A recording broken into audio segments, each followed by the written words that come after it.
Intel City, a platform where you can learn, teach, research, and repeat. Image processing में ऐसे बहुत से मौके आएंगे जहाँ पे आपको अपने इमेज को रीसाइज करना पड़ेगा, मतलब उसके पिक्सल्स जो हैं वो कम ज़्यादा करने पड़ेंगे।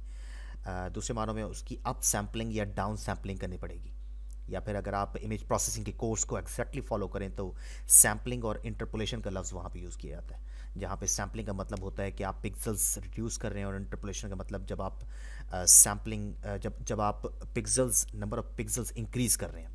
तो ऐसा करते हैं कि मैटलैब में आप देखते हैं कि कैसे हम इमेज को रिसाइज करते हैं। मैं एक इमेज रीड करवा रहा हूँ, आई एम रीड, और इसमें मैं इमेज जो कि मेरा पड़ा हुआ है करंट फोल्डर में, वो मैं लोड करवा रहा हूँ 2E2 के नाम से, और इसको मैं लोड करवाता हूँ आई में।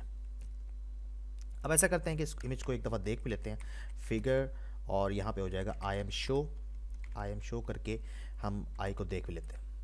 ठीक है, अच्छा इसको देखते हैं कि आई किस तरह दिखता है।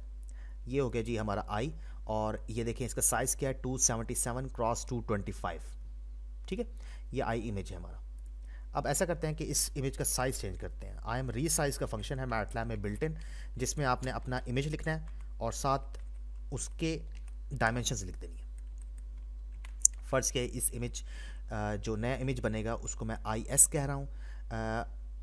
ऐसा करते हैं कि इसका जो साइज़ है ना वो कर लेते हैं 100, और यहाँ पर कर लेते हैं जी बल्कि यहाँ पे 130 कर लेते हैं। 130 इसमें रोज़ हो जाएं, और 110 इसमें कॉलम्स हो जाएं। ठीक है, मतलब आई को क्या करेगा, ये आई को इस तरह रिसाइज करेगा कि इसकी 130 रोज़ हो जाएंगी और 110 कॉलम्स हो जाएंगे। तो उसके बाद इसको एक दफ़ा देख लेते हैं कि ये किस तरह दिखता है। तो यहाँ पे मैं आई एस लिख देता हूँ। देखते हैं हमारे पास दो फिगर्स ओपन होंगी। ये देखें एक फिगर जिसमें ये वो आपकी ओरिजिनल फिगर है, और ये आपका जिसमें आपने साइज़ उसका एक्चुअली कम कर दिया। इसका साइज़ क्या था 277, जिसको आपने आई एम रीसाइज का फंक्शन से पास करने के बाद उसे 130 बना दिया। ठीक है, और इसके जो कॉलम था वो 225 था, जिसको हमने आई एम रीसाइज के फंक्शन से पास करने के बाद 110 बना दिया। राइट, तो ये था कि आप इमेज को कैसे रीसाइज करते हैं। आप इमेज को इस तरह भी रीसाइज कर सकते हैं कि आप एक फैक्टर मेंशन कर दें, लाइक 0.75, तो ये आपके इमेज को 0.75 टाइम्स कर देता है। ठीक है, चेक करते हैं इसे। ये आपका ओरिजिनल इमेज है, ये आपका ओरिजिनल इमेज है, और ये वो वाला इमेज है जिसमें आपके 0.7 टाइम्स पिक्सल्स पड़े हुए हैं। देख लेते हैं इसको, 277 का 0.75 टाइम्स करें तो वो ऑलमोस्ट 208 बनता है। इसी तरह 225 का 0.7 टाइम्स करें तो 0.75 टाइम्स करें तो 169 बनता है। इस तरह अगर आप यहाँ पे 50 मेंशन 0.5 टाइम्स इसको कम करना चाहते हैं तो ये क्या बनेगा, देखें इमेज काफ़ी हद तक छोटा हो गया। ठीक है, उसका साइज़ कम हो गया। देखें 277 क्या बन गया, 137, और 225 को हाफ करें तो 113 ऑलमोस्ट बन जाता है। अब ऐसा नहीं है कि आप इमेज का साइज़ कम करेंगे, आप इमेज का साइज़ डबल भी कर सकते हैं। मैं सॉरी, यहाँ पे मैं बल्कि डबल ही टू लिखता हूँ तो वो डबल हो जाएगा। चेक करते हैं इसको। ठीक है, ये देखें आपका इमेज जो है ना वो डबल हो चुका है। ठीक है, आपका ओरिजिनल इमेज ये था और नया इमेज आपका ये बन गया। अब ये जो आप इमेज का साइज़ इंक्रीज़ कर रहे हैं, ये इसको नॉर्मली हम इंटरपोलेशन कहते हैं, अप सैम्पलिंग कहते हैं।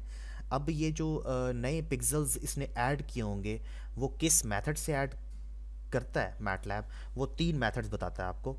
आप किसी मेथड से कर सकते हैं। आप यहाँ पे अगर नियरेस्ट लिखें तो ये नियरेस्ट पिक्सल्स जो है ना वो ऐड कर देगा। जो नए पिक्सल्स ऐड होंगे उसमें उसमें जो वैल्यू आएगी वो नियरेस्ट पिक्सल की आ जाएगी। तो इसको चेक करते हैं एक दफ़ा। मैं यहाँ पे 2 की बजाय 1.5 कर देता हूँ, जिसकी वजह से इसका इसका साइज़ 1.5 टाइम्स इंक्रीज़ होगा। ठीक है, ये जो इस वक्त मैं अभी लगाया हुआ है ये 1.5 टाइम्स है, और नियरेस्ट जब भी आप यूज़ करेंगे तो आपको नज़र आएगा कि आपका इमेज जो है ना थोड़ा थोड़ा ब्लॉकी हो गया है। ठीक है, तो ये देखें आपको ब्लॉक्स नज़र आ रहे हैं। इसी तरह आप नियरेस्ट की बजाय आप एक और मेथड भी यूज़ कर सकते हैं जो कि है बायलिनियर इंटरपोलेशन। बाय लीनियर बायलिनियर अगर आप यूज़ करेंगे तो ये BILINEAR ये लिखना है आपने ना। तो बायलिनियर जब आप यूज़ करेंगे तो आपको पिक्स साइज़ भी बड़ा महसूस होगा, और आपको जो ब्लॉकी नेचर है जो पहले आपको नज़र आ रही थी वो अब नहीं आएगी। ठीक है, कुछ हद तक कम हो चुकी होगी। ठीक है, तो ये मैंने कुछ ज़्यादा जूम किया जिसकी वजह से आपको ब्लॉकी नज़र आ रही है, लेकिन ये ब्लॉकी कुछ हद तक कम हो चुकी है। अब अगर आप इस बायलिन ये यूज़ नहीं करते और यहाँ पे यूज़ कर सकते हैं आप बाय क्यूबिक, एक और मेथड है जो कि मैटलैब आपको देता है। तो ये सबसे बेहतर है, ये आपके इमेज को मज़ीद शार्प करेगा। तो ये बाय क्यूबिक इंटरपोलेशन सबसे बेस्ट है।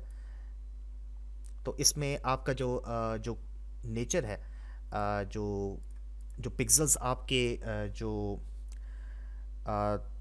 ब्लॉकी नज़र आते हैं वो कम नज़र आएंगे। तो सबसे अच्छा मेथड इस वक्त बाय क्यूबिक ही है।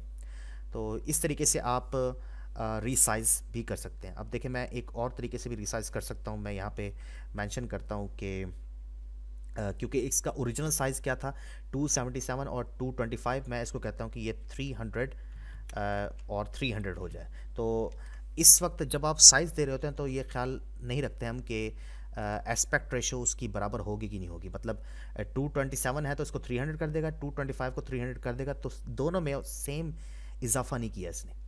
तो चेक करते हैं इसका ज़रा पिक्स, ज़रा थोड़ा सा आपको अजीब सा इमेज नज़र आएगा, एलोंगेटेड इमेज है, क्योंकि मैंने क्या किया इसके जो रोज़ हैं वो सिर्फ और सिर्फ 23 ऐड किए रोज़ में, जबकि कॉलम्स में मैंने 75 ऐड कर दिया। तो आपका इमेज जो है ना वो स्ट्रेच हुआ हुआ नज़र आया। ठीक है, इसी तरह अगर आप मज़ीद इसको चेंज करें, मैं ऐसा करता हूँ कॉलम्स में यहाँ पे 500 कर देता हूँ। तो जब 500 करूँगा तो आपको इमेज मज़ीद स्ट्रेच नज़र आएगा, क्योंकि मैंने नंबर ऑफ़ कॉलम्स इंक्रीज़ कर दिए। ठीक है, तो ये था आपके इमेज को आप कैसे रीसाइज़ करते हैं मैटलैब में। अगर आपको ये वीडियो पसंद आई हो तो इसको लाइक करें और चैनल को लाजमी सब्सक्राइब कीजिएगा। Thank you.